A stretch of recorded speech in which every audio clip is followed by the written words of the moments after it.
Hi, I'm Craig with ApplianceVideo.com. Today we'll be taking a look at your Duel Radiant Element on this Frigidaire electric freestanding oven.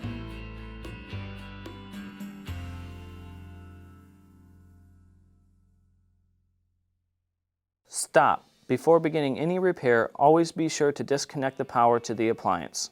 It is also recommended to test the outlet for the proper voltage. The main reasons why you'd be replacing an element is if the element will not heat, or you could be seeing sparking from underneath the glass. Now, click on the link below to view this repair video. ApplianceVideo.com guides you step by step, giving you the confidence to avoid recalls and callbacks, also saving time on repairs. Whether you're up against an uncommon repair or the latest appliance on the market, our videos have been created with you in mind. Our growing library of videos have been produced using our factory-certified technicians who have extensive infield experience over the past 30 years.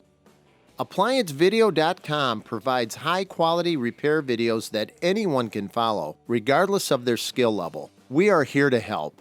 Click on the link below to view this repair video and let us help you do it right the first time.